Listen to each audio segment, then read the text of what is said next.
नमस्कार, हिंद उजाला TV news में आपका स्वागत है। मैं हूं कृष्णा यादव। विपक्ष कितनी ही साजिश रच ले, किंतु वह अपने मंसूबे पर कभी कामयाब नहीं हो पाएंगी।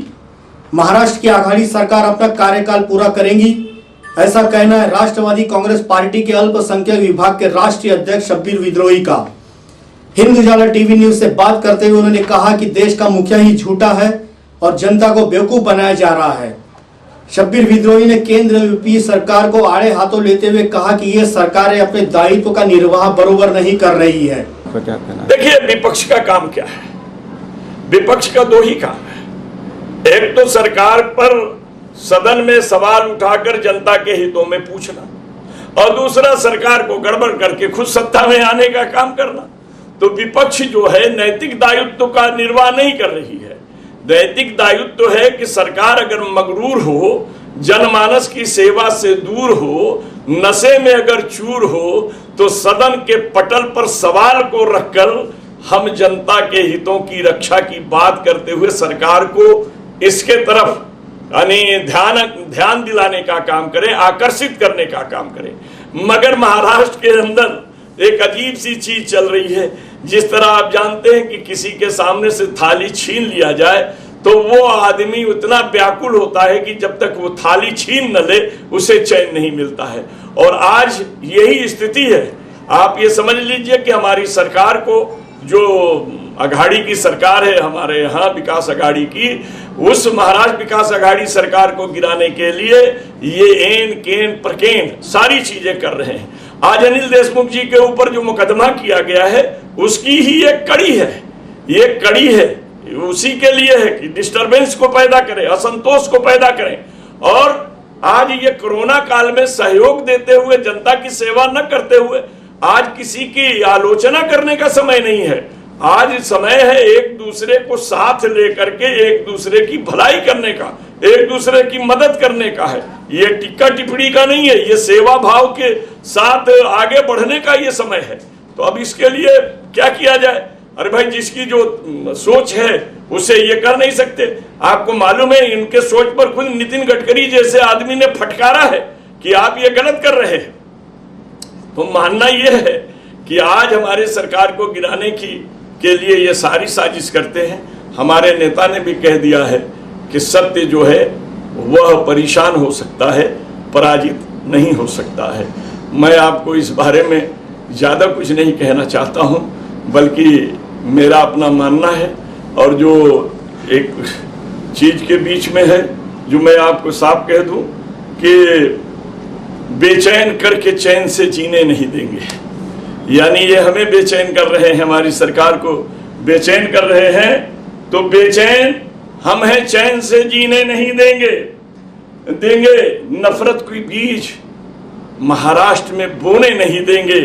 सरकार के जनक शरद पवार हैं, जब तक सपने योजनाएं तेरी सफल होने नहीं देंगे। तो इनकी ये सफल योजना नहीं होने वाली है जब तक आदरणीय शरद चंद्र जी पवार जी हैं, क्योंकि वो जितना जहां से इनके सारी सोच खत्म होती है वहां से हमारे नेता की सोच पैदा होती है। अनुभव है, पराक्रम है, काम करने की निष्ठा है, लोगों के बीच एक उनकी छवि है। तो ये सारी चीजें हैं। तो सियार जब सांड निकलता है ना, तो उसके पीछे पीछे घूमता है ये समझ करके कि इसका जो लटका है आज नहीं कल टपक जाएगा। तो उसी तरीके से ये सरकार घूम रही है कि किसी न किसी को भड़का कर, किसी न किसी पर दोषारोपण करके ये सरकार को हम डगमगा देंगे, गिरा देंगे, फिर सरकार बना लेंगे। अरे तुम सरकार कैसे बनाओगे? जब इन तीन में से कोई तुम्हारे साथ आएगा तभी तो बनाओगे। तो शिवसेना तुम्हारे साथ जाने को तैयार होती तो आज ये सरकारें नहीं बनती। तो ये ऐसी स्थिति में इनके सपने रह जाएंगे। इनको चाहे कह दीजिए कितना भी हमारे नेता के ऊपर दोषारोपण करें या कितना भी चाल चलें, मैं इनसे एक ही मानव होने के नाते, राजनीति में रहने के नाते एक अपील जरूर करूंगा कि जब जनता की जान बचेगी तो राजनीति होगी। इस कोरोना काल में राजनीति को किनारे रख करके जन सेवा की भावना से सरकार का, केंद्र सरकार द्वारा सहयोग कराते हुए जनमानस को इन आई हुई विपत्ति से छुटकारा दिलाने में मदद कीजिए, तो आपको आने वाले समय की राजनीति में बड़ा आनंद आएगा और लोग आपकी भावना को समझेंगे। और इस तरह आप सेवा से हमको वंचित करने का काम करेंगे तो लोग है, जनता सब कुछ जानती है। तो आज हमारे देश का जो सबसे बड़ा मुखिया है, सरकार का मुखिया है, वो इतना झूठ बोलता है। तो अब आप बता दीजिए कि जब मुखिया झूठ बोलेगा तो बाकी के ऊपर क्या करेंगे। बल्कि इस पे हमारी 4 पंक्तियां हैं कि झूठ झूठ ये क्या है, ये मोदी नहीं मुनादी है, झूठ बोल बोल कर देखो झूठ बोलने का आदी है। और राजनीति में गाय बेचारी देखो सोनिया गांधी है, बछड़ा उसका लफड़ा न जाने, बछिया दूसरे खूंटे पर। आम का फल तुम ढूंढ रहे हो, आम का फल तुम ढूंढ रहे हो, सूखे ढाल के ठूठे पर। अंगना कंगना अब अंगना में नाचो, कंगना अब अंगना में नाचो, तुम्हारा क्या बोलते हैं, तुम्हारा हैक हो गया। आपको मालूम है कि उसका यूट्यूब ये को हैक कर दिया गया है, ट्विटर को। तुम्हारा ट्विटर फेसबुक हैक हो गया। आज के दिन में कुछ मत देखो, सब कुछ तो फेक हो गया। साधु बनकर सीता को का हरण रावण ने कैसे किया था? साधु बनकर, फकीर बनकर सीता का हरण रावण ने किया था। और फकीर बनकर देश की जनता रूपी सीता का हरण एक और रावण ने किया है, जो आज इसके सत्ता पर आसीन है। इन परिस्थितियों को देखते हुए लगता है कि लोग पहले हमारे माँ तो नहीं लेकिन नानी और दादी कहानी कहा करती थी और कहानी के जरिए हमें संस्कार भरती थी। लेकिन आज वो कहानी जो है वो पुरानी हो गई और कहानी यह है कि जनता को बेवकूफ बनाने के लिए कोई भी रचना को रचित कीजिए, 1, 2, 3, 4 बार झूठ को इतना बोलिए कि लोग उसे सच मानने लगे। और आज पूरा देश इसी का शिकार हो गया है, चारों तरफ हाहाकार हो गया है। आप खुद देख लीजिए, अस्पताल में जगह नहीं है, शमशान पर चिताओं के लिए जगह नहीं है, देश में हवा नहीं है, ब्लैक मार्केट में दवा की स्थिति आ गई है। इन सारी परिस्थिति को देखकर तो मैं यही कहूँगा कि देश के कलाकारों को जागना पड़ेगा और फिर से ये मान करके चलें कि हमें इस देश को यानी सीता रूपी जनता को फिर एक रावण से मुक्ति दिलानी है। जो गंगा में लाशें मिल रही है, इस बारे में आपका क्या कहना है? क्या इस पर हम बहुत लंबी बात नहीं कहना चाहेंगे। कारण ये है कि लाशें कहाँ से आ रही हैं, क्यों आ रही हैं, आर्थिक अभाव पर फेंकी जा रही हैं कि मृतकों के आंकड़े छुपाने के नाम पर फेंके जा रहे हैं, जो भी है। लेकिन इस बात को देख करके जो आवाम के दिल में है उस पर हम 4 पंक्तियां आपके सामने रख देना चाहते हैं। सरकार है मगरूर, ये आवाम कह रही है। सरकार है मगरूर, ये आवाम कह रही है और जालिमों को जुल्म को खामोश सह रही है। अस्पतालों में देखो तो मरीजों के लिए नहीं जगह, और गंगा में देखिए कि अस्पतालों में देखिए मरीजों के लिए नहीं जगह, और देखिए तो गंगा में लाश बह रही है। ये हालात को पैदा करने वाले के विरुद्ध में जनता को सोचना पड़ेगा, समझना पड़ेगा, क्योंकि अंतिम संस्कार अगर हम ठीक से नहीं कर सकें, ये दायित्व किसका है? ये दायित्व सरकार का है। कारण ये है, आपको बताते हैं, मेरे मौलिक अधिकारों में है। किसका काम है? लावारिस लाशों का या वारिस लाशों का, दयनीय स्थिति का, भूख से मरने वालों का, इनका देख रेख की किसकी जवाबदारी है? ये इनकी जवाबदारी है। सरकार इन काम में निकम्मी है, फेल है और कहीं नहीं है। मामला चूंकि यूपी के गंगा और बिहार के गंगा की है और सेंट्रल गवर्नमेंट का मामला है, क्योंकि ऑक्सीजन उनके जी में है, सारी चीजें उनके जी में है, रेमडेसिविर इंजेक्शन उनके जी में है, तमाम चीजें वैक्सीन उनके जी में है, मगर अपने दायित्व का निर्वाह नहीं कर रहे हैं। हमको बड़ा दुख है कि कोई भी हो, अंतिम समय में हम मुर्दे का सम्मान नहीं कर सक रहे हैं। उनके जीवन का जाने के बाद हम किस दुर्दशा में फेंक रहे हैं।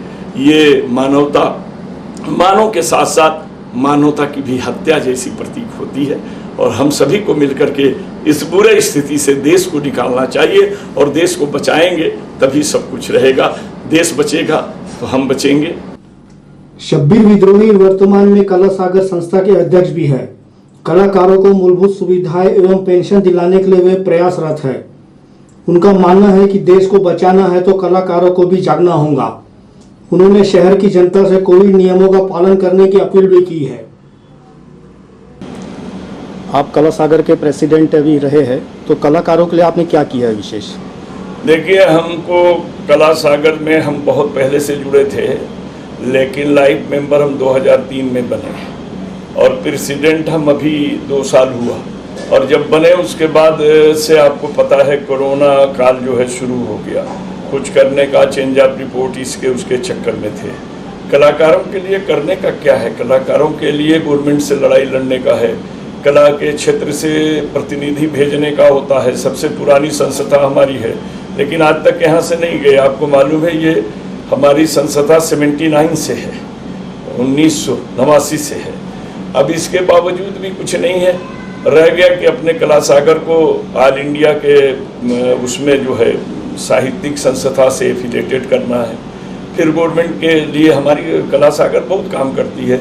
शिक्षा के लिए हम लोगों ने नुक्कड़ ड्रामा और कुछ बातें स्कूलों में भी पेश किया। अभी भी हम लोगों का एक ये बना था कि कोरोना में जो वैक्सीन लगाने से लोग ये हैं, हमने उसके लिए भी जागरण का काम करने का काम किया। लेकिन अभी हम अपने सदस्यों के लिए कुछ नहीं कर सके।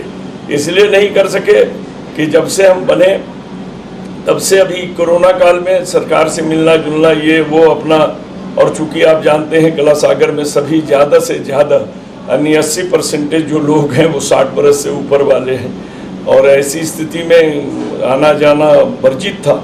और इस वर्जन का पालन करना, अगर हम पालन ना करें तो बच्चों को पालन करने के लिए हम शिक्षित भी नहीं कर सकते। इसलिए इसका पालन करते हुए हम लोग अभी कुछ नहीं कर सके हैं। भविष्य में बहुत कुछ करने का है, जैसे कलाकारों के गवर्नमेंट की स्कीम में पेंशन है, कलाकारों के लिए और भी जो सुविधाएं हैं, इन सब चीज़ों की एक लड़ाई लड़ने का काम किया जाएगा और करने के लिए हम लोग सोच रहे हैं। और चूंकि हम साहित्यिक हैं तो हमारा आंदोलन भी और हमारा डिमांड भी साहित्यिक रहेगा, जो किसी को नुकसान न पहुंचाते हुए अपनी बात जो है सरकार तक पहुंचाना और साहित्य के माध्यम से पहुंचाने का काम करने का काम करेंगे। देखा जा रहा है कि अभी नई पीढ़ी जो है कला क्षेत्र में खास करके स्टेज से इंटरेस्ट नहीं ले रही है। ऐसा है, देखिए, बदल जाता है, दौर बदलता है, तौर बदलता है, आदमी के सोचने की शैली बदलती है। पहले गाना सुनने के लिए बनता था, अब गाना देखने के लिए बनता है। सुनने के लिए बनने वाले गाने सुरीले और शिक्षाप्रद होते थे, और देखने के गाने कमर कितना हिलता है, कूद फाद कितना होता है, लचकता कितना है, इसके लिए होता है। तो अंतर तो आ जाता है ना। देखिए, पीढ़ियों में भी अंतर आता है, आदमी के विवेक में भी अंतर आता है, आदमी की सोच में भी अंतर आता है। लेकिन मेरा मानना यह है कि सोच मानवीय हो और आदमी कार्य वो करे जो मानव को सही पथ पर ले जाए। आप अल्पसंख्यक के राष्ट्रीय अध्यक्ष हैं, आज से कार्य क्या रहते हैं बताइए। देखिए, हम एनसीपी यानी Rashtravadi Congress party, nationalist Congress party के माइनॉरिटी डिपार्टमेंट का नेशनल चेयरमैन हूँ। मेरा काम आपको मालूम है माइनॉरिटी में इस वक्त 6 बिरादरियाँ आती हैं। मूलतः जो है ज़्यादातर इसमें मुस्लिम हैं, फिर आपके 9 बुद्ध भी आते हैं, फिर आपके क्रिश्चियन आते हैं, जैन आते हैं और आपके सिख आते हैं। ये बिरादरियाँ इसमें आती हैं। और चूंकि हम संगठनात्मक हैं तो हमारा है कि इन लोगों को, इस बिरादरियों को पार्टी की नीतियों से जोड़ें और इनके हितों की रक्षा करने के लिए सरकार से संघर्ष करें या सरकार से डिमांड दिलाने का काम करें। क्योंकि आज जितना भी अत्याचार है ये 6-7 सालों की सरकार में इनके साथ है, और इनके साथ होने के वजह से हम लोगों का दायित्व बनता है कि इनके मौलिक अधिकारों को दिलाना हमारा कर्तव्य है। किसी के भी मौलिक अधिकार को दिलाना, भारत के हर नागरिक को अपना बंधु समझना, भाई समझना, उनके हितों की रक्षा के लिए आगे आना, ये किसी भी पार्टी के नेता हो, अगर वो नेता बने हैं, कार्यकर्ता बने हैं, तो उनका नैतिक कर्तव्य है, मानवीय यह सेवा है, और इससे अतिरिक्त कुछ नहीं है। राजनीति सत्ता की प्राप्ति का रास्ता नहीं है। राजनीति वो है जिस नीति से राज्य के अंदर शांति व्यवस्था और प्यार, सद्भाव और विकास की रास्ते को तय किया जाए, वह राजनीति है। तो हमारा जो, मैं तो एक ही बात कहता हूं कि हर कोई अपनी हस्ती का निगाहबान बने, गम के तूफान में संगीन सी चट्टान बने, बाद में चाहे वो हिंदू या मुसलमान बने, पहले इंसान को लाजिम है कि इंसान बने।